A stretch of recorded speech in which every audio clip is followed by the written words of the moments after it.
Hello hello hello. Welcome welcome welcome. क्या हाल चाल? सब बढ़िया, चकाचक। कैसे हो? सब चकाचक। तो इससे पहले कि तुम लोग लिखो और बोलने लगो कि सर आप वीडियो नहीं डाल रहे हैं या डेली वीडियो नहीं डाल रहे हैं या मतलब बहुत लेट कर रहे हैं, बहुत डिले कर रहे हैं, तो मैं बता दूं भाई, तबीयत ख़राब थी, इस वजह से वीडियो नहीं डाल पा रहा था। ठीक है, हम भी इंसान हैं, हमें भी बीमारियां होती हैं। ठीक है, हम भी कभी कभी थोड़ा सा ऐसे लूज से हो जाते हैं। ठीक है, फिर वापस आते हैं एनर्जी के साथ। तो उसी एनर्जी के साथ हम लोग टॉपिक कंटिन्यू करने वाले हैं, यूनिट कंटिन्यू करने वाले हैं, ईएमआई एंड ऑल्टरनेटिंग करंट, जिसमें हम लोग ऑल्टरनेटिंग करंट का सेक्शन पढ़ रहे थे। उसका आज एपिसोड 3 है, यानी आज हम लोग पढ़ने वाले हैं आगे की चीज़ें। आई होप आपने पिछली की चीज़ें देख रखी होंगी, क्योंकि पिछली चीज़ें अगर आपने नहीं देखी है तो उसे ज़रूर ज़रूर देख लो। ठीक है, पिछली वीडियो जरूर जरूर देखना। जरूर जरूर क्यों देखना? क्योंकि ज़रूरी है, वो टॉपिक पढ़ने ज़रूरी हैं, तभी आपको ये आगे का समझ में आएगा, वरना नहीं आने वाला। वरना ये ऐसे ऊपर से जाएगा, ये मेरी गारंटी है। और अगर वो पढ़ लोगे, वो समझ लोगे, उसका जो जो जो चीज़ें मैंने बताई हैं सिर्फ उतना पढ़ लोगे, तो ये टॉपिक समझ में आ जाएगा। ठीक है, वरना नहीं आने वाला, वरना बहुत मुश्किल होगी, वरना कहीं दिक्कत होगी, परेशानी होगी तुमको। ठीक है, तो दिक्कत परेशानी ना हो इसलिए मैंने वो टॉपिक्स बताए हैं खासकर। इवन दो वो सिलेबस में नहीं है तब भी बताएं हैं, क्योंकि ज़रूरी है, वो पढ़ने ज़रूरी हैं, वो समझने ज़रूरी हैं। उसकी कुछ पॉइंट्स हैं जो फेजर डायग्राम है वो समझने ज़रूरी हैं, कि प्योर रेजिस्टर में क्या होता है, प्योर इंडक्टर में, कैपेसिटर में क्या होता है। ठीक, तो वहीं से थोड़ा सा रिकैप कर लेंगे। हालांकि हम लोग को एलआर सर्किट पढ़ना है, फिर भी एक रिकैप मैं दे देता हूँ कि रेजिस्टर हो गया, इंडक्टर हो गया, कैपेसिटर हो गया। रेजिस्टर में फेजर डायग्राम क्या होता था? फेजर डायग्राम रेजिस्टर में बनाते हैं तो ऐसा ही बनता है, जिसमें करंट और वोल्टेज सेम फेज में होते हैं। ठीक, रेजिस्टर में। ठीक, और रेजिस्टर में क्या होता है? रेजिस्टेंस होता है। इंडक्टर में क्या होता है? इंडक्टर में करंट। ठीक, अगर ये करंट है और जो वोल्टेज है, ये दोनों के बीच का फेज डिफरेंस 90 डिग्री है। मतलब voltage is leading the current by 90 degree. Voltage जो है करंट से आगे चल रहा 90 डिग्री। ठीक, V L Leeds the current. जो वोल्टेज है इंडक्टर में, it leads the current by 90 degree. और इसमें रिएक्टेंस होता है, इंडक्टिव रिएक्टेंस कैसे हैं इसे? ठीक, रेजिस्टेंस का छोटा भाई कह लो, रेजिस्टेंस का कजिन ब्रदर। ठीक, इक्विवेलेंट रेजिस्टेंस जैसा ही है, इसकी यूनिट भी ओम है, इसकी यूनिट भी ओम है। इंडक्टिव रिएक्टेंस कैसे हैं? कैपेसिटर में अगर करंट ऐसे चल रहा है तो जो वोल्टेज होगा इट विल लैग बिहाइंड, यानी ये पीछे चलेगा करंट के, यानी करंट आगे आगे चलेगा। ठीक, इसको ऐसे बना सकते हो या फिर इसको ऐसे कर सकते हो। ठीक, तो करंट आगे चलेगा, वोल्टेज पीछे चलेगा, और यहाँ पे लिख सकते हो VC lags behind the current, lags behind current by 90 degree. ठीक, और यहाँ पे भी रिएक्टेंस होता है, जिस तरह यहाँ पे इंडक्टिव रिएक्टेंस होता है उस तरह यहाँ पे कैपेसिटिव रिएक्टेंस होता है। ठीक है, ये भी रेजिस्टेंस के इक्विवेलेंट ही है, रेजिस्टेंस जैसा ही टर्म है। इंडक्टिव रिएक्टेंस का फॉर्मूला होता है omega L, where L is the inductance of the coil. ठीक है, जो भी आपकी सर्किट में कॉइल होगी उसका इंडक्टेंस होता है एल। ठीक है, सेल्फ इंडक्टेंस। ओमेगा क्या होता है? ओमेगा एंगुलर फ्रीक्वेंसी होती है। ठीक, ओमेगा का फॉर्मूला होता है 2 पाई एफ। ये फॉर्मूला याद रखना, जिंदगी भर बहुत काम आने वाला है। इसी तरह एक्सी की वैल्यू क्या होती है? एक्सी की वैल्यू होती है one by omega C, where C is the capacitance of the capacitor. जो भी कैपेसिटर लगा है उसका कैपेसिटेंस है। ठीक है, और ओमेगा तो पता ही है भाई, एंगुलर फ्रीक्वेंसी है। तो ये कुछ फॉर्मूले हैं, ये कुछ चीज़ें हैं, ये कुछ चीज़ें मैंने वहाँ पे और एक्सप्लेन करी हैं, आप वो वीडियो ज़रूर देखना। अब टॉपिक पे आते हैं, L R circuit. L R circuit क्या है? बेसिकली एक इंडक्टर उठाओ और एक रेजिस्टर उठाओ, दोनों को सीरीज में कंबाइन कर दो। ठीक, तो जो सर्किट बनेगा वो बनेगा एक एल आर सर्किट। तो कुछ नहीं करना है, सिर्फ एक इंडक्टर उठाना है। ठीक, रुको यहाँ नहीं बनाऊंगा, यहाँ बनाऊंगा। एक इंडक्टर उठाओ, एक रेजिस्टर उठाओ, दोनों को सीरीज में कंबाइन कर दो और ऑल्टरनेटिंग वोल्टेज अप्लाई कर दो। तो जो सर्किट बनेगा तुम्हारा वो बनेगा एक एल आर सर्किट। ठीक, ऑल्टरनेटिंग वोल्टेज मैंने लगा दिया, V equals we not sine omega T. ठीक, एक इंडक्टर लगाया जिसका सेल्फ इंडक्टेंस L है, एक रेजिस्टर लगाया जिसका रेजिस्टेंस आर है, ठीक, इसका एल, इसका आर, ठीक। अब देखो भाई, सीरीज में जब भी हम दो चीज़ें लगाते हैं तो जाहिर सी बात है जो वोल्टेज होता है, पोटेंशियल डिफरेंस होता है, वो अलग अलग होता है। जाहिर सी बात है आप रजिस्टर भी लगाते थे जब सीरीज में, ठीक, तो इसका वोल्टेज अलग, इसका वोल्टेज अलग, इसका वोल्टेज अलग होता था कि नहीं? तो ऐसे ही आपका इसमें भी होगा। VL के अक्रॉस जो वोल्टेज होगा उसे हम VL कहेंगे, मतलब इंडक्टर के अक्रॉस जो वोल्टेज होगा उसे हम VL कहेंगे। रेजिस्टर के अक्रॉस जो भी वोल्टेज या पोटेंशियल डिफरेंस होगा उसे हम लोग VR कहेंगे, ठीक। जाहिर सी बात है सीरीज में पोटेंशियल डिफरेंस डिवाइड हो जाता है, जितना टोटल अप्लाई किया डिवाइड होके कुछ इधर गया कुछ इधर गया, ठीक। अब क्योंकि ये ऑल्टरनेटिंग वोल्टेज है भाई, सीधा तो चल नहीं रहा, ये ऐसे ऐसे चल रहा है, गोते खा रहा है, तो भाई ये सिंपली डिवाइड नहीं होता है, मतलब ये सिंपली इन दोनों को सिंपली ऐड कर दोगे तो बराबर नहीं होगा, आपको फेजर डायग्राम्स का यूज़ करना पड़ेगा, ठीक। फेजर डायग्राम क्या होता है, हम लोग ऑल्टरनेटिंग EMF और ऑल्टरनेटिंग करंट को हम लोग वेक्टर्स की तरह रिप्रेजेंट करते हैं। तो यहाँ पे आपकी वेक्टर एडिशन वगैरह लगेंगी, ठीक है, जो वेक्टर एडिशन में होता नहीं था, A+B है, तो इसका अगर रिजल्टेंट निकालना है तो वो क्या होता था, A² + B² + 2AB cos theta. तो ऐसे वेक्टर एडिशन का रिजल्टेंट निकालते थे, तो वैसे यहाँ पे भी करना है, ठीक। क्या करना होगा हम लोग समझ लेंगे कैसे। तो फिलहाल मेन आपका सर्किट कुछ ऐसा है कि एक इंडक्टर और एक रेजिस्टर सीरीज में लगे हैं। इंडक्टर के अक्रॉस जो पोटेंशियल डिफरेंस है उसे हम लोग ने VL कहा, रेजिस्टर के अक्रॉस जो पोटेंशियल डिफरेंस है उसे हम लोग ने VR कहा, ठीक। करंट फ्लो हो रहा है I, ठीक। तो ये हमें पता है इन अ प्योर रेजिस्टिव सर्किट में। अगर प्योर रेजिस्टिव सर्किट की बात करें जिसमें सिर्फ रेजिस्टेंस होता था, अगर पहले पढ़ाओ जो पुरानी वीडियो, जो लास्ट वीडियो थी उसमें बताया था, प्योर रेजिस्टिव सर्किट में VR and I are in same phase, ठीक भाई। पोटेंशियल और करंट सेम फेज में होते हैं रेजिस्टेंस में, ठीक, दोनों साथ साथ चलते हैं। और इन प्योर इंडक्टिव सर्किट में हमने क्या देखा था, इंडक्टिव सर्किट में आपका जो VL है यानी जो वोल्टेज है, it leads the current by 90 degree, 90 degree आगे चलता है वोल्टेज इंडक्टिव सर्किट में, ठीक। तो अगर यहाँ पे मैं एक फेजर डायग्राम बनाऊं, तो मैंने एक मान लो करंट को ले लिया इस डायरेक्शन में, ये करंट का डायरेक्शन है, ठीक। अब मुझे मालूम है कि ये जो VR है, पोटेंशियल डिफरेंस अक्रॉस रेजिस्टर है, ये करंट के साथ सेम फेज में चलेगा, यानी इसके पैरेलल होगा, ठीक है भाई। VR करंट के पैरेलल तो ये होगा, सेम फेज में चलेंगे दोनों, ठीक। तो इसको हम लोग ऐसे बना सकते हैं, मैंने VR को बना दिया यहीं पे, ठीक, करंट के साथ चल रहा है ये VR, ठीक। करंट जहाँ जा रहा है VR भी उधर ही जा रहा है सेम फेज में, ठीक, क्योंकि voltage across resistor is in same phase with the current. अब लेकिन वोल्टेज अक्रॉस इंडक्टर जो है VL leads the current by 90 degree. अब VL क्या करेगा, VL 90 डिग्री ऊपर जाएगा, ठीक। अब यहाँ पे देखो ये जो पूरा ये डायग्राम है ये एक तरह का फेजर डायग्राम है, ठीक।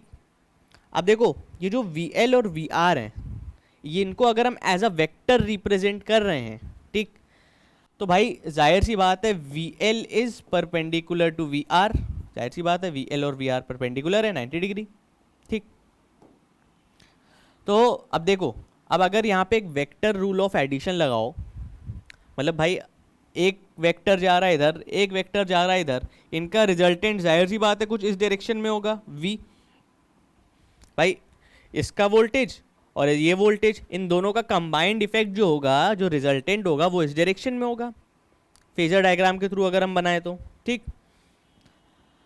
तो V हमारा जा रहा है इस डायरेक्शन में। तो कोई भी वेक्टर होता था, आपका वेक्टर एडिशन कैसा होता था, वेक्टर एडिशन आप ऐसे ही तो करते थे, एक वेक्टर होता था A, एक वेक्टर मान लो अगर होता था B, ठीक, ये B, तो यहाँ से जो डायगोनल बनती थी ये जो वेक्टर A+B हो जाता था, याद है ऐसा ही कुछ होता था। तो यहाँ पे ये जो डायगोनल बन रही है यही ये वेक्टर बी हो जाएगा, वेक्टर नहीं कहूँगा पर बी वी हो जाएगा बेसिकली। तो यहाँ से v इक्वल्स, तो V L plus V R करोगे तो V L plus V R basically क्या होता है, इसका रिजल्टेंट। इसको थोड़ा सा और सही से बताऊँ तो V L plus V R अगर मैं एज अ वेक्टर की तरह हम लोग रिप्रेजेंट कर रहे हैं तो भाई इनका रिजल्टेंट भी तो एज अ वेक्टर वाला ही रिप्रेजेंट होगा। वी एल का whole square plus V R का whole square plus 2 V L V R cos phi, cos phi नहीं कॉस थीटा, ठीक। तो वी एल और वी आर के बीच में जो थीटा होगा वो एंगल होगा वी एल और वी आर के बीच में। वी एल और वी आर के बीच में कितना एंगल है, देखो V L is perpendicular to V are, तो इन दोनों के बीच में कितना एंगल है 90 डिग्री, कॉस 90। तो यानी ये वाला जो फैक्टर है वो पूरा जीरो हो गया, ठीक। तो इस फैक्टर को हटा दो, कितना बचेगा, सिर्फ इतना ही बचेगा, ठीक। हाँ तो वी एल और वी आर का रिजल्टेंट क्या आ गया, अंडर रूट वी एल का स्क्वायर प्लस वी आर का स्क्वायर। देखो यहाँ पे इसको सिर्फ एज अ वेक्टर रिप्रेजेंट कर रहे हैं हम लोग, ठीक है। तो इसीलिए फेजर डायग्राम बहुत इंपॉर्टेंट है, क्योंकि यहाँ पे हम लोग जो ईएमएफ है, alternating EMF across inductor and across resistor, इन लोगों को हम लोग एज अ वेक्टर रिप्रेजेंट कर रहे हैं। तो यहाँ पे हम लोग वेक्टर एडिशन भी कर रहे हैं, ठीक।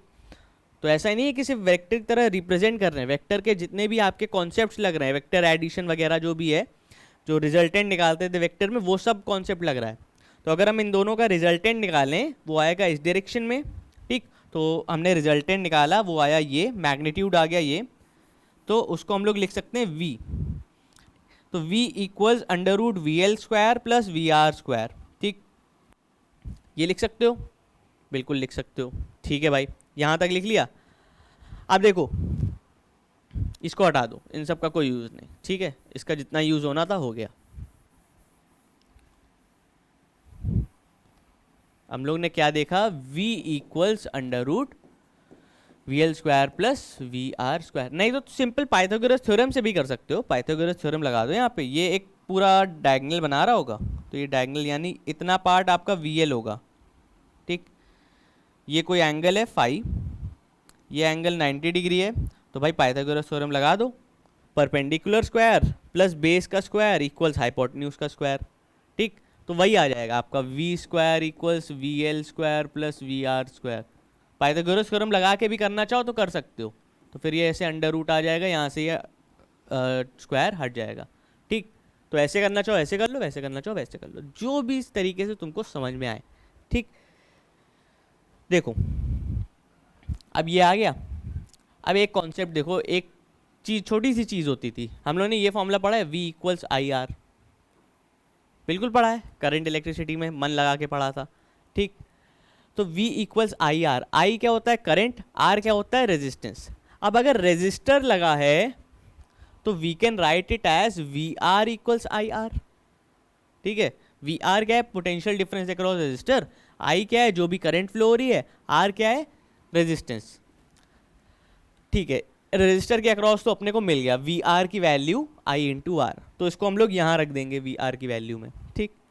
वी एल क्या हो जाएगा, जिस तरह वी आर निकाला है I into R current into resistance, उस तरह वी एल क्या हो जाएगा। भाई इंडक्टर में तो रेजिस्टेंस है नहीं, हम ये मान के चले इंडक्टर में कोई रेजिस्टेंस नहीं है, तो इंडक्टर में हम क्या करेंगे, इंडक्टर में आपका रेजिस्टेंस नहीं हम लोग लेते हैं, इंडक्टर में हम लोग क्या लेते हैं रिएक्टेंस, ठीक है। तो रिएक्टेंस कौन सा होता है, इंडक्टिव रिएक्टेंस। तो V L equals I into X L. तो मैंने कहा था ना ये जो एक्स एल है यानी आपको जो रिएक्टेंस है रेजिस्टेंस के इक्विवेलेंट है, तो जहाँ जहाँ आप पहले रेजिस्टेंस यूज करते थे इंडक्टर के केस में आप एक्स एल यूज करोगे, ठीक है। तो जिधर जिधर रेजिस्टर के केस में आर यूज होगा उधर ही उधर इंडक्टर के केस में एल यूज होगा। तो इंडक्टिव वोल्टेज क्या हो जाएगा, वी एल की वैल्यू क्या हो जाएगी आई इंटू एक्स एल, ठीक। तो ये दोनों वैल्यूज इसमें रख दो, तो v equals under root I into X L का whole square plus I into R का होल स्क्वायर, ठीक। आई स्क्वायर बाहर आ जाएगा, मतलब अंडर रूट में आई स्क्वायर बाहर आ गया, ये हो गया एक्स एल का स्क्वायर प्लस आर का स्क्वायर, ठीक है। अब अंडर रूट और आई स्क्वायर ये कट जाएंगे, तो ये हो जाएगा v equals I under root X L का स्क्वायर प्लस आर का स्क्वायर। तो v upon I equals under root X L का स्क्वायर प्लस आर का स्क्वायर। ठीक है, यहाँ तक आ गया, यहाँ तक कोई दिक्कत नहीं हुई होगी। सिंपल बेसिक चीज़ है, ठीक, स्टेप वाइज है। स्टेप वाइज आप आई को बाहर निकाल ले हो, आई स्क्वायर को फिर अंडर रूट आई स्क्वायर को आप आई लिख ले हो, फिर आई को नीचे भेज रहे हो। ठीक है, यहाँ तक तो कोई दिक्कत नहीं आने वाली। अब जो आ रहा है कॉन्सेप्ट समझो, अब यहाँ पे कुछ आने वाला है। जिस तरह v अपॉन आई क्या होता था, करंट इलेक्ट्रिसिटी में पढ़ा है, ओम्स लॉ में पढ़ा है, v अपॉन आई क्या होता है, आर होता है। ठीक, लेकिन ये कब होता था, जब सिर्फ रेजिस्टर लगाओ। ठीक, ठीक है, v अपॉन आई फिर हमने पढ़ा XL होता है। ये कब होता था, जब सिर्फ इंडक्टर लगाओ। अब यहाँ पे रेजिस्टर भी लगा है, इंडक्टर भी लगा है। ठीक, तो ध्यान से समझ लो, ये फॉर्मूला कब होता था, जब सिर्फ रेजिस्टर लगाओ, ओनली रेजिस्टर। ये फॉर्मूला कब आता था, जब सिर्फ इंडक्टर लगा हो, ओनली इंडक्टर। यहाँ क्या लगा है, दोनों लगे हैं। यहाँ पे इंडक्टर भी लगा है, रेजिस्टर भी लगा है। ठीक, तो इंडक्टर भी है, रेजिस्टर भी है, दोनों भाई भाई साथ में हैं। तो अब क्या करना है तुमको, तो यहाँ पे ये दोनों फॉर्मूले काम नहीं आएंगे, यहाँ पे आपका एक और तीसरा आ जाता था। ठीक है, सो बेसिकली क्या होता था, रेजिस्टर के केस में आर क्या होता था, ऑब्स्ट्रक्शन होता था। भाई कितना ऑब्स्ट्रक्शन ऑफर कर रहा है रेजिस्टेंस, कितना रेजिस्टेंस ऑफर कर रहा। इंडक्टर के केस में एक्सएल क्या है, कितना रिएक्टेंस ऑफर कर रहा है। रिएक्टेंस भी एक तरह से ऑब्स्ट्रक्शन है। तो अब ये दोनों अगर कंबाइंड हैं तो एक और टर्म आ जाता है विच इज Z, जिसको हम लोग कहते हैं इम्पीडेंस। इम्पीडेंस ये क्या होता है, ये भी नेट ऑब्स्ट्रक्शन होता है, टोटल ऑब्स्ट्रक्शन होता है, इन दोनों का मिला के होता है बेसिकली मैं कहूँ।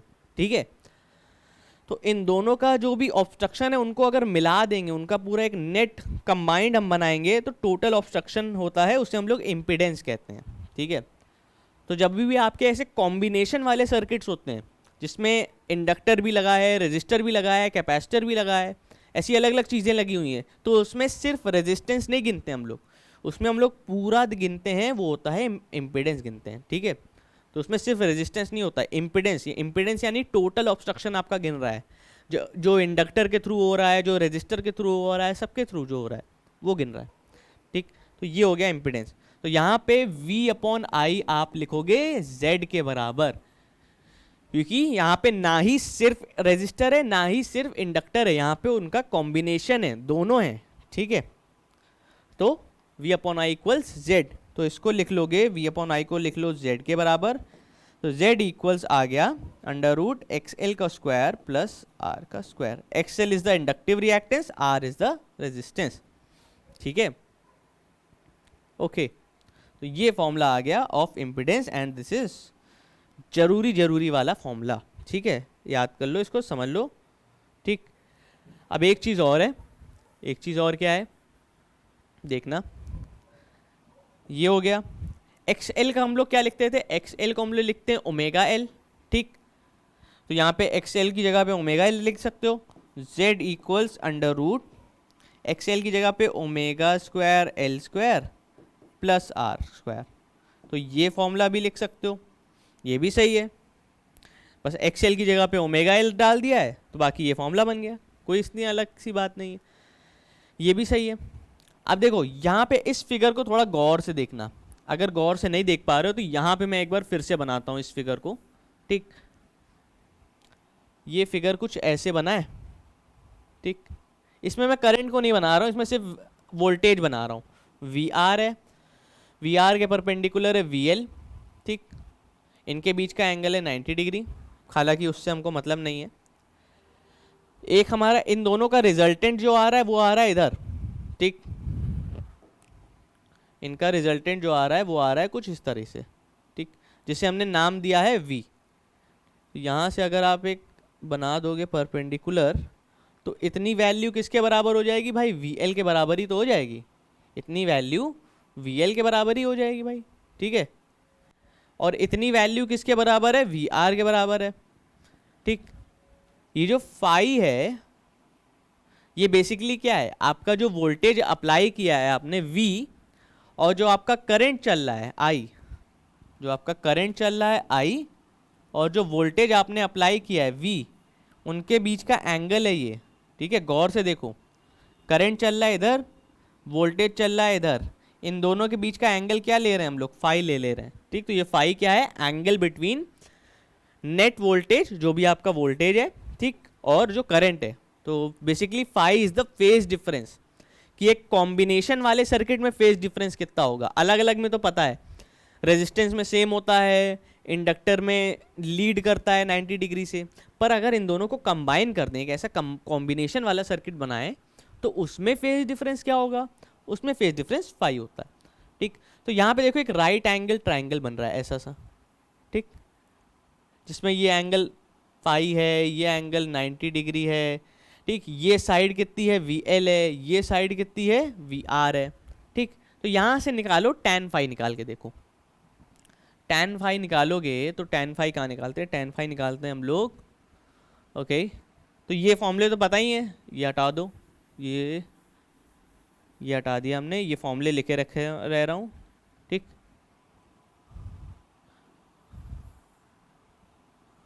ठीक, Z इम्पिडेंस है, tan फाई निकालते हैं इसमें, tan फाई क्या हो जाएगा, V, ये क्या था, VL था, ठीक है, परपेंडिकुलर अपॉन बेस, तो ये हो जाएगा VL अपॉन VR। VL क्या होता है, I इंटू XL, VR क्या होता है, I इंटू R।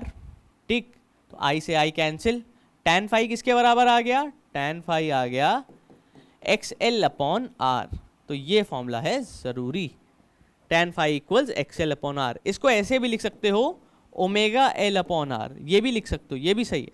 ठीक, XL की जगह पे ओमेगा L लिख दिया। तो ये कुछ तीन फॉर्मूले हैं जो कि ज़रूरी हैं एक LR सर्किट में। ठीक, हाँ जी, तो ये कहानी थी, ये पूरी चीज़ें थी कि एक अगर ऐसा सर्किट है जिसमें इंडक्टर और रेजिस्टर कंबाइन करके लगा दें, तो उसमें एक नेट वोल्टेज आएगा, तो उस नेट वोल्टेज की वजह से एक नेट ऑब्स्ट्रक्शन भी आएगा, टोटल ऑब्स्ट्रक्शन हम लोग इसको कह सकते हैं। ठीक है, टोटल ऑब्स्ट्रक्शन यानी टोटल बाधा जो आ रही है, ठीक, ऑल टुगेदर इन दोनों के कंबाइंड इफेक्ट को। ठीक, वो आ गया हमारा इम्पिडेंस Z, उसका फॉर्मूला है XL का स्क्वायर प्लस R का स्क्वायर अंडर रूट में। XL क्या है, इंडक्टिव रिएक्टेंस, R क्या है, रेजिस्टेंस। ठीक, tan फाई आ गया, फाई क्या है, फेज डिफरेंस, जो भी आपका वोल्टेज अप्लाई हो रहा है और जो करंट हो रहा है एक LR सर्किट में, तो उसमें फेज डिफरेंस निकाल लें। ठीक, अलग से रेजिस्टर और इंडक्टर की बात नहीं कर रहे हैं, इनके कॉम्बिनेशन की बात कर रहे हैं। तो यहाँ से फाई आ गया XL अपॉन R। अगर ये समझ में आ गया है तो CR सर्किट भी आराम से समझ में आ जाएगा। इसका अगला पार्ट भी जो है, ये LR सर्किट था, अगला पार्ट CR सर्किट है, ये भी आराम से समझ में आ जाएगा, इसी के जैसा है। ठीक, बस यहाँ पे इंडक्टर लगा रहे थे, वहाँ पे कैपेसिटर लगाएंगे। तो यहाँ पे इंडक्टिव वोल्टेज है VL, तो वहाँ पे क्या हो जाएगा, VC हो जाएगा, कैपेसिटिव वोल्टेज। यहाँ पे इंडक्टिव रिएक्टेंस है XL, तो वहाँ पे क्या हो जाएगा, कैपेसिटिव रिएक्टेंस XC हो जाएगा। सिंपल सी चीज़ है। ठीक है, तो सिर्फ इतना चेंज होगा, यहाँ पे लीड कर रहा था, वहाँ पे लैग करेगा, नीचे जाएगा। ठीक है, थोड़ी बहुत चीज़ों का फ़र्क है, बाकी चीज़ें वही रहेंगी, सेम रहेगा। फॉर्मूले में जहाँ XL आ रहा है वहाँ XC हो जाएगा। ठीक, जहाँ XL आ रहा है वहाँ XC हो जाएगा। CR सर्किट में इसका ठीक उल्टा है। देखो कैसे है, अगला देखो, CR सर्किट का मतलब एक कैपेसिटर लो और एक रेजिस्टर लो, दोनों को कॉम्बिनेशन कर दो सीरीज में। तो मैंने एक कैपेसिटर लिया भाई, एक रेजिस्टर लिया, दोनों का कॉम्बिनेशन कर दिया सीरीज में और एक ऑल्टरनेटिंग वोल्टेज अप्लाई कर दिया। ठीक है, एक कैपेसिटर लिया, एक रेजिस्टर लिया। कैपेसिटर का कैपेसिटेंस है C, रेजिस्टर का रेजिस्टेंस है R। वोल्टेज हमारा ऑल्टरनेटिंग वोल्टेज है which is V equals V0 sine omega T। अब जाहिर सी बात है, सीरीज में कंबाइन किया है तो वोल्टेज डिवाइड होगा, तो कैपेसिटर के अक्रॉस जो भी वोल्टेज है उसे हम लोग कहेंगे VC, एंड रेजिस्टर के अक्रॉस जो भी वोल्टेज है उसे हम लोग कहेंगे VR। ठीक है, अब वी नो दैट, हमें मालूम है, हमें ये अच्छे से मालूम है, in pure resistive circuit, pure resistive circuit V R and I R in same phase, ठीक है, दोनों सेम फेज में होते हैं रेजिस्टेंस में, है कि नहीं। रेजिस्टेंस में, प्योर रेजिस्टिव सर्किट में जब सिर्फ रेजिस्टर लगा हो तो जो वोल्टेज होता है और जो करंट होता है सेम फेज में चल रहे होते हैं, बिल्कुल चल रहे होते हैं। और अगर कैपेसिटर लगा हो, सिर्फ प्योर कैपेसिटिव सर्किट हो अगर, तब क्या होता है भाई, अगर प्योर कैपेसिटिव सर्किट हो तब क्या हो जाता है, अगर प्योर कैपेसिटिव सर्किट लगा है तो ज़्यादा कुछ नहीं होगा, VC will lag behind the current, will lag behind the current, यानी करंट आगे आगे चलेगा, VC पीछे पीछे चलेगा, ठीक है, बाई 90 डिग्री, ठीक, यानी करंट 90 डिग्री आगे चल रहा, VC उसके पीछे पीछे पीछे पीछे चल रहा है, ठीक। तो अगर मैं एक फेजर डायग्राम बनाऊं, अगर मैं एक फेजर डायग्राम बनाऊं, मैंने करंट का डायरेक्शन ले लिया ये, ठीक, ये मैंने ले लिया करंट का डायरेक्शन, ठीक है भाई। अब मुझे पता है जो VR है, जो वोल्टेज अक्रॉस रेजिस्टर है, that will be in the same phase of the current, तो करंट के साथ साथ चलेगा, मतलब उसके साथ साथ चलेगा, ठीक। तो इसको मैं ऐसे लिख सकता हूँ, ऐसे बना सकता हूँ, ठीक, ये VR है। और मुझे पता है जो VC है, यानी वोल्टेज अक्रॉस कैपेसिटर है, it will lag behind the current, ठीक, वो करंट के पीछे चलेगा, ठीक। तो करंट के पीछे यानी हम उसके ऐसे बनाएंगे, ठीक। तो VC will lag behind the current by 90 degree, ठीक। तो ये बन गया आपका फेजर डायग्राम। अब यहाँ पे VR और VC अगर एज अ वेक्टर क्वांटिटी हम रिप्रेजेंट कर रहे हैं, मतलब एज अ वेक्टर रिप्रेजेंट कर रहे हैं, ठीक है, हम जैसे वेक्टर क्वांटिटी बना नहीं रहे, अगर एज अ वेक्टर रिप्रेजेंट कर रहे हैं तो अगर वेक्टर रूल ऑफ एडिशन लगाओगे तो यहाँ पे एक इनका रिजल्टेंट आएगा जिससे हम लोग V कहेंगे, भाई एक इधर जा रहा है डायरेक्शन में, एक इस डायरेक्शन में जा रहा है, तो भाई जाहिर सी बात है इनका रिजल्टेंट इस डायरेक्शन में आएगा, ठीक है, इसे हमने V कह दिया। अब यहाँ पे देखो VC और VR परपेंडिकुलर है, VC और VR परपेंडिकुलर है, VR इधर जा रहा, VC नीचे जा रहा, तो परपेंडिकुलर तो है ही भाई। तो यहीं पे वेक्टर एडिशन का जो रिजल्टेंट होता था, ऐसे होता था ना, VC प्लस VR अगर हम कर रहे हैं, इसका रिजल्टेंट निकालना है अगर वेक्टर एडिशन से, तो क्या हो जाएगा, VC का स्क्वायर प्लस VR का square plus 2VC VR cos theta. Cos theta क्या है, एंगल उनके बीच का 90 डिग्री, तो यहाँ पे कॉस 90 हो जाएगा। कॉस 90 क्या होता है, 0, ये वाला पूरा टर्म 0 है, ठीक है, क्योंकि VC और VR परपेंडिकुलर हैं, ये सब बेसिक बातें, ठीक। तो जो उनका रिजल्टेंट आ रहा है that is equal to VC का स्क्वायर प्लस VR का स्क्वायर, ठीक। तो रिजल्टेंट को we can write it as V, ठीक। तो ये आ रहा है अपना, ठीक, V equals VC square plus VR square, ठीक। V क्या है, जो इनका रिजल्टेंट वोल्टेज आ रहा, तो इसको यहाँ पे ऐसे लिख सकते हो,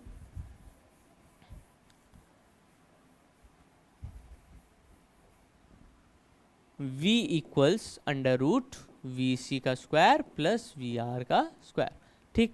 अब यहाँ पे फिर वही काम करना है जो हमने लास्ट सर्किट में किया, जो हमने लास्ट पार्ट में किया, अच्छा वो तो मैंने रब कर दिया, जो हमने लास्ट पार्ट में काम किया था सेम ऐसे करना है। यहाँ पे आने के बाद हम लोग क्या करते थे, VR इक्वल्स IR, अपन जानते हैं V इक्वल्स IR होता है, तो रेजिस्टिव के लिए, रेजिस्टिव वोल्टेज के लिए VR इक्वल्स IR हो जाएगा।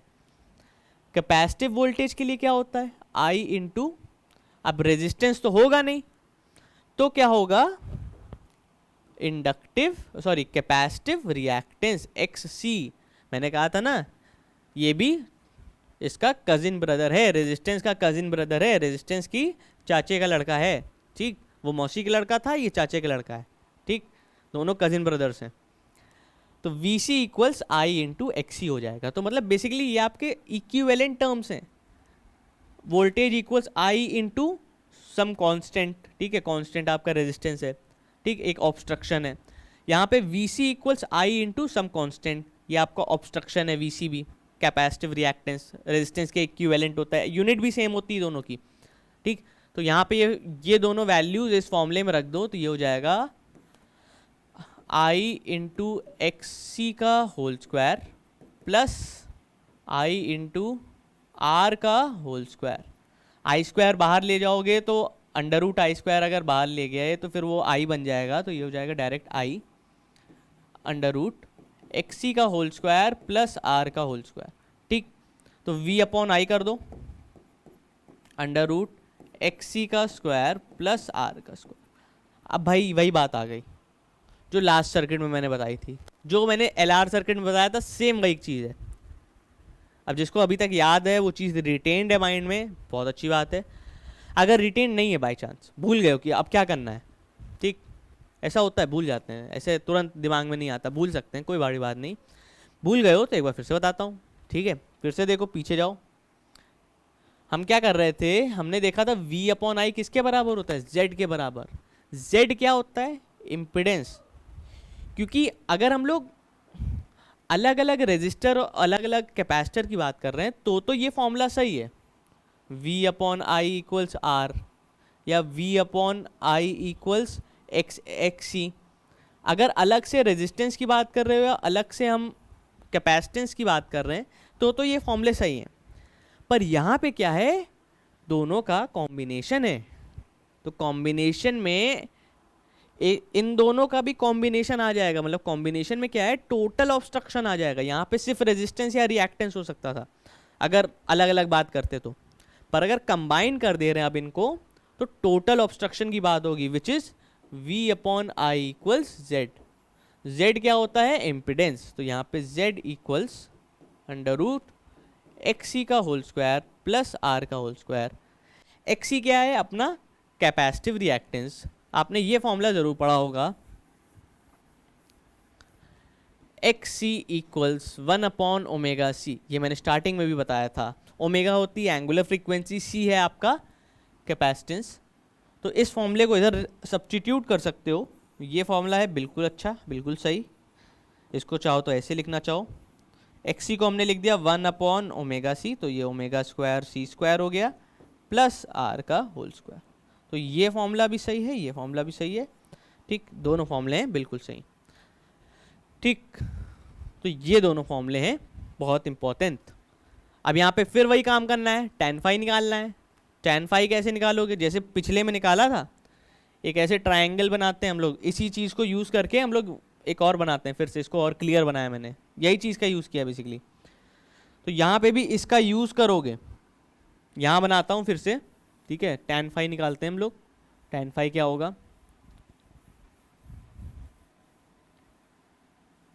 ठीक, ये दोनों फॉर्मूले लिखे रखते हैं, इसी चीज़ को बनाते हैं, फिर से रिक्रिएट करते हैं। ये हो जाएगा वी आर, ये हो जाएगा वी सी, ठीक, और ये इनका रिजल्टेंट आ रहा है v, ठीक, v।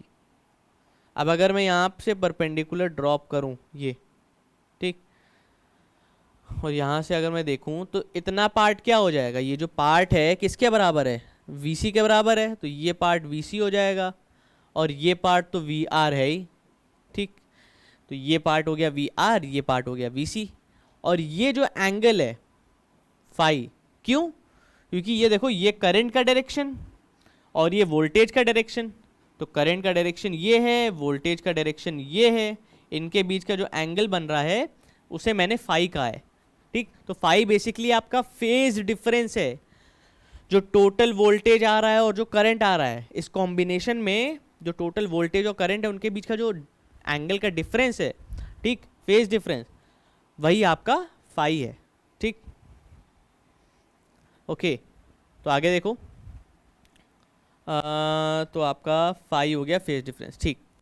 अब अगर ये ट्रायंगल देखो, ये 1 2 3, ये एक राइट एंगल ट्रायंगल है, ठीक है, ये एक राइट एंगल ट्रायंगल है, बिल्कुल ठीक, अच्छी बात। तो tan फाई अगर निकालें, tan फाई इक्वल्स, तो tan फाई क्या होगा, परपेंडिकुलर अपॉन बेस। तो अगर इस ट्रायंगल को देखो तो फाई के सामने वाली साइड क्या होगी, परपेंडिकुलर, ये वाली, और जिस पे वो एंगल बना है वो हो जाएगा बेस। तो V C upon V R, V C upon V R. ठीक, अब यहाँ पे वही फॉर्मूले यूज करो, I into X C upon I into R, I से आई कट जाएगा तो tan फाई का फॉर्मूला आ जाएगा tan phi equals X C upon R.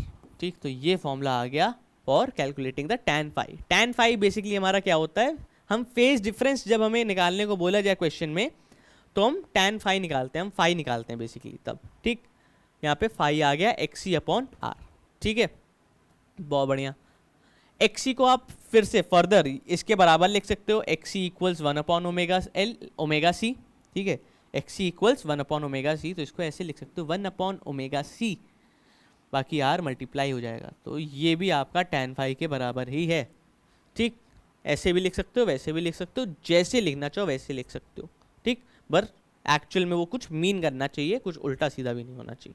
ठीक, तो ये हो गया आपका एक सी आर सर्किट, ये बहुत इंपॉर्टेंट होता है, इसके क्वेश्चंस आते हैं। ठीक, अब देखो एल आर सर्किट हो गया, सी आर सर्किट हो गया, अब बचता है एक एल सी सर्किट और एक एल सी आर सर्किट। ठीक, तो एल सी सर्किट देखते हैं जल्दी से। एल सी सर्किट में ज़्यादा कुछ नहीं है। ठीक, एल सी सर्किट आसान है। ठीक, ये समझ गए हो, इसके पहले वाला समझ गए हो, ये भी समझ गए हो, तो अब आगे वाला भी समझ जाओगे। एल सी सर्किट क्या होता है, एल और सी, एल क्या है इंडक्टर, सी क्या है आपका कैपेसिटर। ठीक, तो अगर हम कोई ऐसा सर्किट उठाएं जिसमें हम एक इंडक्टर को और एक कैपेसिटर को सीरीज में लगा रहे हैं और ऑल्टरनेटिंग वोल्टेज प्रोवाइड कर रहे हैं, ठीक, तो हमारा ये एक एलसी सर्किट कहलाएगा। तो हमने वोल्टेज प्रोवाइड किया V equals we not sine omega T, हमारे इंडक्टर का सेल्फ इंडक्टेंस है L, कैपेसिटर का कैपेसिटेंस है C, इंडक्टर के अक्रॉस जो वोल्टेज होगा वो हो जाएगा VL, कैपेसिटर के अक्रॉस जो वोल्टेज होगा वो हो जाएगा VC। सिंपल, कोई दिक्कत नहीं, पढ़ते आ रहे हैं, देखते आ रहे हैं, समझते आ रहे हैं। अब इनके प्योर केसेस याद करो। प्योर केसेस, जो इनके प्योर केसेस होते थे, प्योर केसेस क्या हैं, इन प्योर इंडक्टर या प्योर इंडक्टिव सर्किट में, प्योर इंडक्टिव सर्किट में क्या होता था, कौन लीड करता था, कौन आगे आगे चलता था, VL लीड्स द करंट। ठीक है, VL leads the current by 90 degree. ठीक है, अब अगर प्योर कैपेसिटिव सर्किट याद करो, in pure capacitive circuit VC lags behind the current. Capacitive circuit में क्या होता था, वोल्टेज लैग करता था 90 degree, VC lags behind the current by 90 degree. ठीक, तो ये हमें पता है, ये पता है। अब निकालो इसका एक फेजर डायग्राम। ठीक, तो फेजर डायग्राम बनाओ। करंट को मैंने मान लिया एक्स एक्सिस में। ठीक, करंट को मैंने एक्स एक्सिस के थ्रू बना लिया। ठीक, ये करंट है रेड से जो है। अब मुझे पता है कि VL जो है, जो वोल्टेज अक्रॉस इंडक्टर जो है वो लीड कर रहा है। ठीक, अब देखो एक चीज़ और है, मैं यहाँ सपोज कर ले रहा हूँ, मैं यहाँ मान ले रहा हूँ, ठीक, कि VL is greater than VC, ये मैंने सपोज कर लिया है। ठीक, ये मेरा अजम्पशन है, उल्टा भी हो सकता है, ठीक है, इक्वल भी हो सकता है, कुछ भी हो सकता है, पर मैंने एक ये केस मान के चल रहा हूँ। ठीक है, मैं एक जनरली ये मान के चल रहा हूँ, इसका उल्टा हो जाएगा तो बस साइन रिवर्स हो जाएगा, वो देख लोगे, समझ जाओगे। ठीक, मैं ये मान के चल रहा हूँ VL ज़्यादा है, VC छोटा है। ठीक, यानी इंडक्टर के अक्रॉस वोल्टेज ज़्यादा है, कैपेसिटर के अक्रॉस वोल्टेज कम है। तो मुझे मालूम है कि जो VL है it will lead the current by 90 degree, यानी ये करंट से आगे चलेगा बाय 90 डिग्री, यानी करंट से आगे चलेगा बाय 90 डिग्री। ठीक, और जो VC है it will lag behind the current by 90 degree, यानी वो करंट से पीछे चलेगा बाय 90 डिग्री। ठीक, ऐसा ही होगा भाई, करंट के या तो आगे चलेगा 90 डिग्री या तो पीछे चलेगा बाय 90 डिग्री। मैंने दोनों बना दिए। ठीक, ठीक है, अब अगर दो वेक्टर्स मान लो, दो वेक्टर दो ऑपोजिट डायरेक्शन में जा रहे होते हैं, ठीक, 180 डिग्री होते हैं मतलब, ठीक, दो वेक्टर्स अगर दो ऑपोजिट डायरेक्शन में कभी जाते हैं तो उनका रिजल्टेंट कैसे निकालते हैं? सिंपली सब्ट्रैक्ट करके, है कि नहीं? दो वेक्टर्स अगर ऑपोजिट डायरेक्शन में है तो उनका रिजल्टेंट सिंपली सब्ट्रैक्ट करके निकल आएगा।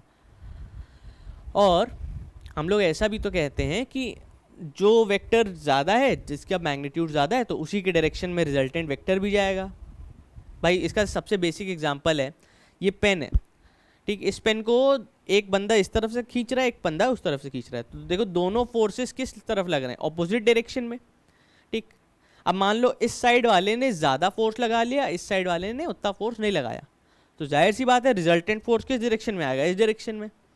टग ऑफ वॉर देखा ही होगा, है ना? टग ऑफ वॉर में रस्सी खींच रहे होते हैं, एक लोग, कुछ लोग, एक टीम लेफ्ट साइड से खींचती है, एक टीम राइट साइड से। जिस टीम का फोर्स का डायरेक्शन ज़्यादा हो गया तो रिजल्टेंट डायरेक्शन उधर के डायरेक्शन में ही चला जाता है। तो अब VL और VC दोनों ऑपोजिट डायरेक्शन में, ठीक। तो इन दोनों में से जो वैल्यू ज़्यादा होगी, रिजल्टेंट वोल्टेज उसी डायरेक्शन में चला जाएगा। अब मैंने यहाँ क्या माना है? VL ज़्यादा है, तो रिजल्टेंट वोल्टेज किसके डायरेक्शन में जाएगा? रिजल्टेंट वोल्टेज जाएगा आपका ऊपर वाले डायरेक्शन में, VL के डायरेक्शन में। तो रिजल्टेंट वोल्टेज मान लिया मैंने इतना आया, ठीक। कितना आ गया? VL माइनस VC हो गया रिजल्टेंट वोल्टेज, ठीक। ये मेरा रिजल्टेंट वोल्टेज आ गया, ठीक। तो रिजल्टेंट वोल्टेज किसके बराबर आ रहा है? V equals VL minus VC, क्योंकि VL हम ज़्यादा मान के चल रहे हैं। अगर इसका उल्टा हो रहा होता, VC वॉज, इफ VC हम बड़ा मान के चल रहे होते तो VC माइनस VL लिखते और रिजल्टेंट नीचे की ओर आता, सब कुछ वैसा ही हो जाता, ठीक। कोई दिक्कत नहीं होती। तो यहाँ हम VL ग्रेटर मान के चल रहे हैं, तो ऐसा कोई वो नहीं है। आप VC भी मान सकते हो, कोई दिक्कत नहीं, सब सही है वो भी, ठीक। तो VL माइनस VC हो जाएगा रिजल्टेंट। अब VL की जगह पे वही लिखो, I into XL, minus VC की जगह पे वही लिखो, I इंटू XC। XL क्या है? Inductive reactance. XC क्या है? Capacitive reactance. दोनों एक तरह से ऑब्स्ट्रक्शन ही है। ये रेजिस्टेंस का चचेरा भाई है, ये रेजिस्टेंस का मौसेरा भाई है। ये चाची का लड़का है, ये मौसी का लड़का है, ठीक। तो V इक्वल्स ये आ गया। अब I बाहर निकाल लो, I कॉमन निकाल लो, I XL माइनस XC, तो V अपॉन I, फिर से वही टर्म आएगा। अब V अपॉन I क्या हो जाएगा? इम्पिडेंस के बराबर, क्योंकि पूरे कॉम्बिनेशन ऑफ सर्किट की बात हो रही। V अपॉन I हो जाएगा इम्पिडेंस के बराबर, यानी इसको हम लोग कह सकते हैं Z equals XL minus XC। ये किस में होगा? एक LC सर्किट में बात हो रही है, सिर्फ एक LC सर्किट में। और we can write it as XL को लिख देंगे ओमेगा L, XC को लिख देंगे omega C, 1 upon omega C। ये भी फॉर्मूला आ गया। हाँ जी, तो यही फॉर्मूला आ रहा है, यही चीज़ें हैं।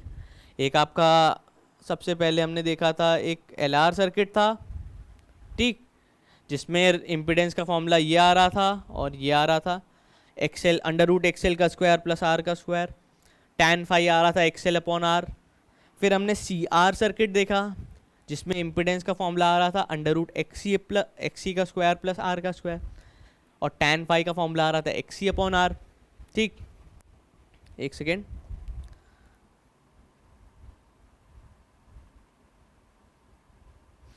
ठीक है, ओके, हाँ ठीक है, ठीक ठीक ठीक ठीक ठीक ठीक, सही है, ठीक। ये CR सर्किट था। फिर LC सर्किट देखा, LC सर्किट में इम्पिडेंस का फॉर्मूला आ रहा है XL minus XC which is omega L minus 1 upon omega C, ठीक। अब देखो क्या आएगा, अब आ गया एक LCR सर्किट, ठीक है। तो मैं ये भी कराऊंगा और साथ ही साथ MCQs भी कराऊंगा इसके, देखना, बने रहना, ठीक है, साथ साथ रहना। अब आ रहा है एक LCR सर्किट। LCR सर्किट कैसा सर्किट हो जाएगा भाई? नाम से देखो पहचान जाओगे। LCR सर्किट में तीनों हैं, L है, C है, R है, ठीक। तो LCR सर्किट में एक इंडक्टर, एक कैपेसिटर और एक रेजिस्टर, तीनों लगेंगे, तीनों सीरीज में लगेंगे, ठीक। देखते हैं उसको, समझते हैं, जानते हैं, पहचानते हैं। हाँ जी, उफ, थोड़ा सा थक गया, हाँ बहुत। चलो, एक इंडक्टर निकाला, चलो इससे नहीं बनाएंगे, सफ़ेद से बनाएंगे भाई। एक इंडक्टर निकाला, एक रेजिस्टर निकाला और एक कैपेसिटर निकाला और तीनों को डाल दिया सीरीज में। ओके यो, सीरीज में डाल दिया भाई। फिर ईएमएफ लगाया है V equals we not sine omega T, alternating EMFs. Inductor है उसका इंडक्टेंस है L, रेजिस्टर है उसका रेजिस्टेंस है R और कैपेसिटेंस है उसका कैपेसिटेंस है C। सीरीज में पोटेंशियल डिफरेंस डिवाइड होगा।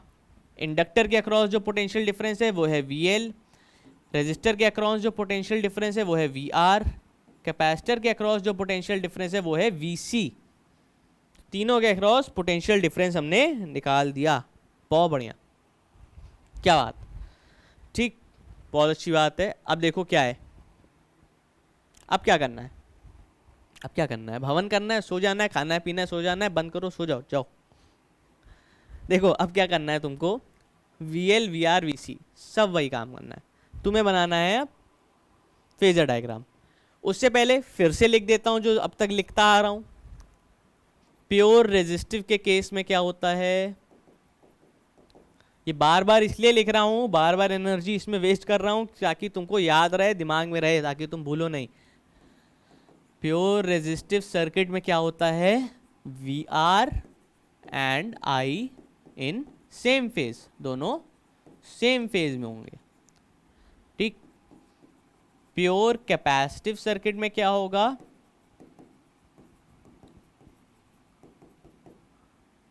VL and VC capacitive circuit में क्या होता था, लैग करता था, VC will lag by 90 degree, ठीक। करंट से ही लैग करेगा भाई, किसी और थोड़ी नहीं करेगा। प्योर इंडक्टिव सर्किट में क्या होता था, इंडक्टिव सर्किट में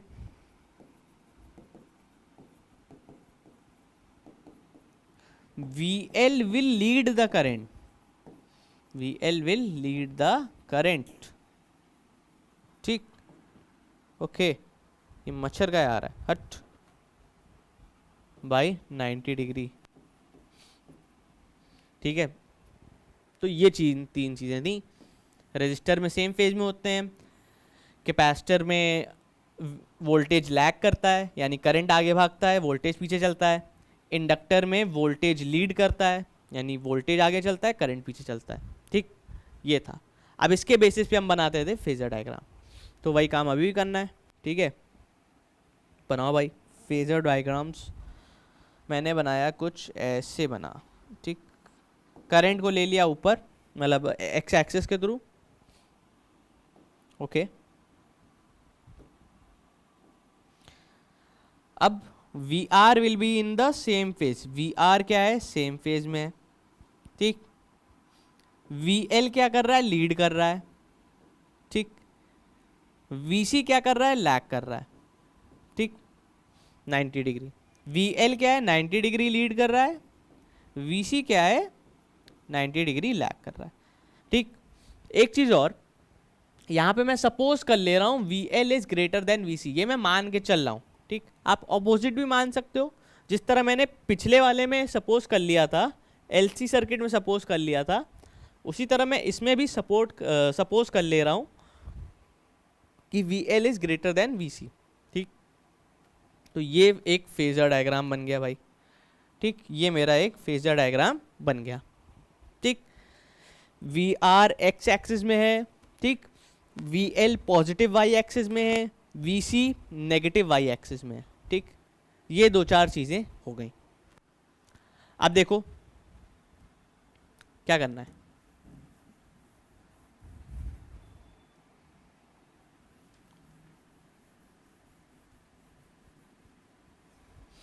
यहाँ देखो तीन, अगर मैं फेजर डायग्राम में बोलूँ, अगर मैं इनको एज अ वेक्टर रिप्रेजेंट कर रहा हूँ, तो यहाँ पे तीन वेक्टर बन रहे हैं, एक इधर बन रहा है, एक ऊपर बन रहा है, एक नीचे बन रहा है, तीन वेक्टर बन रहे हैं।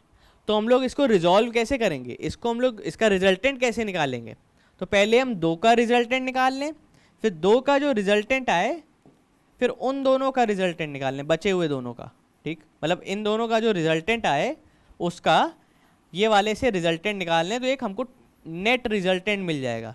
ठीक है, समझ रहे हो मेरी बात? मैं क्या कहना चाह रहा हूँ, जैसे 3 बन रहे हैं अपने पास, वी आर बन रहा है एक्स एक्सिस में, वी एल बन रहा है अपना पॉजिटिव वाई एक्सिस में, वी सी बन रहा है अपना नेगेटिव वाई एक्सिस में। तो सबसे पहले मैं वी एल और वी सी का एक रिजल्टेंट निकाल लूँ। मैं वी एल और वी सी का एक रिजल्टेंट निकाल लिया, मान लो ये वी एल माइनस वी सी। पिछले वाले में हमने देखा था कुछ ऐसा ही आ रहा था, देखो वी एल ऊपर जा रहा, वी सी नीचे जा रहा, तो इनका रिजल्टेंट देखो ऊपर आ रहा। अगर मैंने वी एल ज़्यादा लिया है तो यही आ रहा था इनका रिजल्टेंट। ठीक, तो मैंने पहले वी एल और वी सी का रिजल्टेंट निकाल लिया, जो कि आया इधर। अब ये जो आया है और जो वी आर है, इनके बीच में अगर मैं रिजल्टेंट निकालूं तो भाई इनके बीच 90 डिग्री है, तो एक वी आएगा, रिजल्टेंट आएगा इन दोनों के बीच, है कि नहीं? आएगा, समझ रहे हो? ठीक, तो बस यही काम करना है।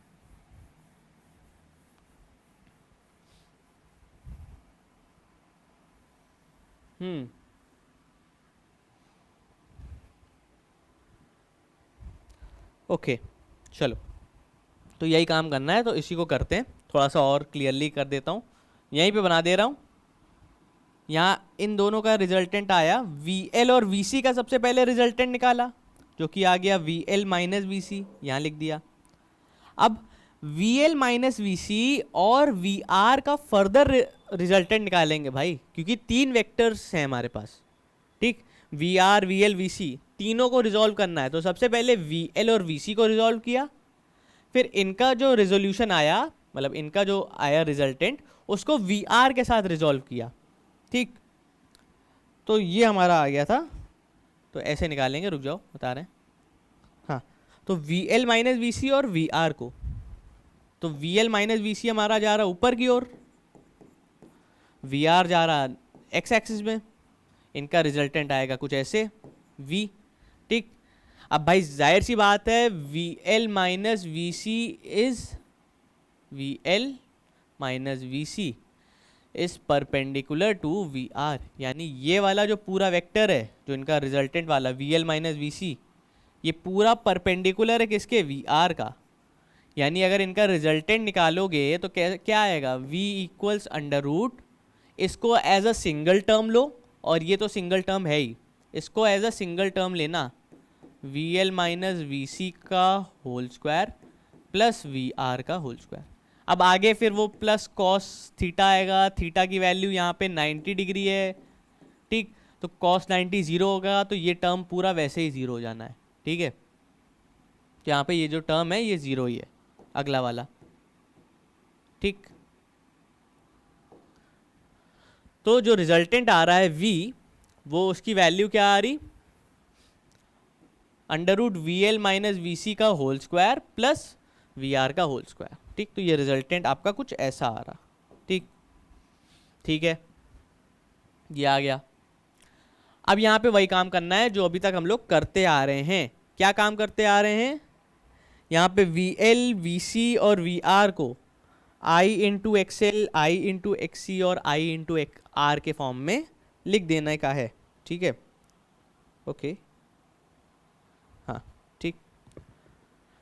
तो ये अपने को पता है V L equals I into X L होता है, V C equals I into X C होता है, where X L is the inductive reactance, X C is the capacitive reactance, V R equals I into R होता है। ये तीनों values को इन फॉर्मूले में रख दो, ये हो जाएगा under root I into X L minus I into X C का होल स्क्वायर, ठीक, आई इंटू आर का होल स्क्वायर। जाहिर सी बात है आई स्क्वायर यहाँ पे भी कॉमन आएगा, तो ये अंडर रूट में आई स्क्वायर कॉमन है। ठीक, x L minus X C का होल स्क्वायर है, x L minus X C का होल स्क्वायर है। ठीक है, अंदर स्क्वायर वो ओपन ना कर देना इसको, प्लस आर स्क्वायर। ठीक, अब अंडर रूट आई स्क्वायर, तो भाई आई बाहर आ जाना चाहिए, V equals I under root X L minus X C का whole square plus R square. अब इस आई को क्या भेज दो? नीचे भेज दो। ठीक, तो इस आई को अगर मैं यहाँ से करके नीचे भेजूँ, ठीक, वी अपॉन आई, तो वी अपॉन आई किसके बराबर हो जाएगा? इम्पिडेंस। सही जवाब। ठीक है, एकदम डोरा द एक्सप्लोरा वाली फील आ जाती है कभी कभी कि मैं ऐसे आंसर दिखा रहा हूँ, ठीक, मेरे को मालूम नहीं है, फिर तुम लोग दिखा रहे हो कि ये आंसर है, ऐसा पूरा डोरा द एक्सप्लोरा वाली वाइब आती है। ठीक, कोई बात नहीं। तो v अपॉन आई किसके बराबर होगा? इम्पिडेंस। इम्पिडेंस क्या होता है? एक टोटल ऑब्स्ट्रक्शन, नेट ऑब्स्ट्रक्शन, जो इन तीनों का कॉम्बिनेशन। ठीक है, ये लोग अलग अलग अपना तो लगाएंगे, ये रेजिस्टेंस लगाएगा, ये इंडक्टिव रिएक्टेंस लगाएगा, ये कैपेसिटिव रिएक्टेंस लगाएगा, पर अगर उन तीनों को टोटल ऑब्स्ट्रक्शन अगर हम जोड़ दें, ठीक है, अगर हम टोटल ऑब्स्ट्रक्शन माने, तो वो इम्पिडेंस के बराबर हो जाता है, जो कि होता है Z। ठीक, एकदम स्टाइलिश लगता है भाई, भौकाली। तो ये हो जाएगा XL माइनस XC का whole square plus R square. तो ये फॉर्मूला हो गया for impedance of a LCR circuit. LCR circuit के इम्पिडेंस की बात हो गई है। ठीक है, LCR सर्किट का इम्पिडेंस क्या होता है? XL माइनस XC का whole square plus R square under root में। ठीक, XL और XC की जगह पे आप उनका फॉर्मूला भी लिख सकते हो, विच इज़ यहाँ पे लिख दे रहा हूँ, Z इक्वल्स XL की जगह पे लिख दोगे under root L, sorry omega L, XC की जगह पे लिख दोगे 1 अपॉन ओमेगा C। ठीक, इनका होल स्क्वायर है प्लस R स्क्वायर है। ठीक, तो ये फॉर्मूला भी लिख सकते हो, बिल्कुल कोई दिक्कत वाली बात नहीं, ये भी सही है, ये भी सही है। अब यहाँ पे फिर से वही काम करना है, निकालना है tan फाई। ठीक, तो tan फाई निकालो, इसको बनाते हैं फिर से थोड़ा सा, ठीक, रिक्रिएट करते हैं। रिक्रिएट करेंगे तो कैसे बनेगा? ओ भाई,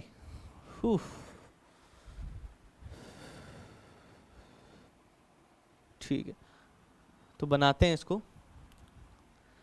चांद सिफारिश जो करता हमारी, देता वो तुमको बता, शर्मो हया के ये पर्दे गिरा के, करनी है हमको खता। ठीक है, सही है। Ignore my singings. ठीक है, सिंगिंग इग्नोर करना, तुम लोग पढ़ाई में ध्यान लगाना, पढ़ाई लिखाई करो।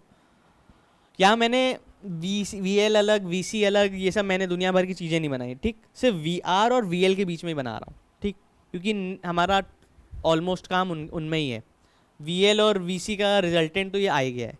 ठीक, वो दोनों तो रिजॉल्व हो ही गए हैं, बस इन दोनों में बनाना है अपने को। यहाँ पे इनका देखो रिजल्टेंट किधर आ रहा था? V आ रहा था। ठीक, ये V है, अगर मैं इसको यहाँ पे एक परपेंडिकुलर ड्रॉप करूँ तो ये वैल्यू किसके बराबर हो जाएगी? VL माइनस VC के ही बराबर हो जाएगी भाई, जाहिर सी बात है, जो ये वैल्यू है वो यही वैल्यू है। ये वैल्यू तो VR के बराबर है ही। ठीक, ये एंगल मैं ले रहा हूँ फाई। फाई क्यों? क्योंकि ये V हमारा जा रहा है इधर की ओर, I हमारा जा रहा है इधर की ओर। गौर से बनाऊँ तो V जा रहा है ऊपर की ओर इस तरफ, I जा रहा है एक्स एक्सिस के थ्रू, तो इनके बीच का जो एंगल है उसे हम लोग कहेंगे फाई। फाई को हम लोग क्या कहते हैं? Phase difference. ठीक, तो ये एंगल आपका फाई है, फाई आपका फेज डिफरेंस है। तो tan फाई अगर निकालोगे तो tan फाई क्या हो जाएगा? tan फाई हो जाएगा परपेंडिकुलर अपॉन बेस। तो परपेंडिकुलर है आपका ये, यानी VL माइनस VC, बेस है आपका ये, यानी VR। तो हो जाएगा VL minus VC upon VR। VL को लिख सकते हो I इंटू XL, VC को लिख दोगे I इंटू XC, VR के लिख दोगे IR। ठीक, ये I इंटू XL, ये I इंटू XC, देखने में बहुत लगता है ये सेक्सी। ठीक है, I कॉमन ले लोगे, I XL minus XC upon R। ठीक, I कॉमन ले लिया, I कट गया, ये आ गया, तो tan फाई आ जाएगा, ये tan फाई है, तो tan फाई आ जाएगा क्या? tan फाई आ जाएगा XL minus XC upon R। जी हाँ दोस्तों, मैं हूं खलनायक। ये आ रही है tan फाई की वैल्यू। हाँ जी, मेरे ख्याल से इसमें कोई दिक्कत, परेशानी, डाउट, क्वेरी नहीं होनी चाहिए। ठीक है, तो यही सब चीज़ें थी, यही सब कहानी थी, यही बातें थी। ठीक, हमने LR सर्किट पढ़ा, LCR सर्किट पढ़ा, ठीक है, LC सर्किट पढ़ा, LCR सर्किट पढ़ा। तो ये चारों चीज़ें पढ़ी। ठीक है, बहुत मज़ा आया, बहुत बढ़िया चीज़ें थी, बहुत ही इंटरेस्टिंग चीज़ें थी। ठीक है, तो इसको हम लोग ने देखा, समझा, जाना, पहचाना। आई होप मज़ा आया होगा। मज़ा आया हो तो लाइक मारना। पढ़ना ऐसे ही हम लोग पढ़ेंगे, ऐसे ही हम लोग पढ़ते रहेंगे, समझते रहेंगे, जानते रहेंगे, पहचानते रहेंगे। थोड़ी तबीयत ख़राब थी तो इस वजह से मैं नहीं डाल पा रहा था। ठीक है, नहीं बता पा रहा था। ठीक, मतलब तुम लोग को समझाने के लिए मैं वीडियो जो बना नहीं पा रहा था, फिर नहीं बन रही थी तो दिक्कत हो रही थी। भाई तबीयत ख़राब होती तो नहीं बन पाती। ठीक, थोड़ा रिकवर हुआ, थोड़ा सा सही हुआ तो फिर मैं कहा ठीक चलो। ठीक, चलते हैं फिर। Good night, bye bye, ta-ta, see you, मिलते हैं।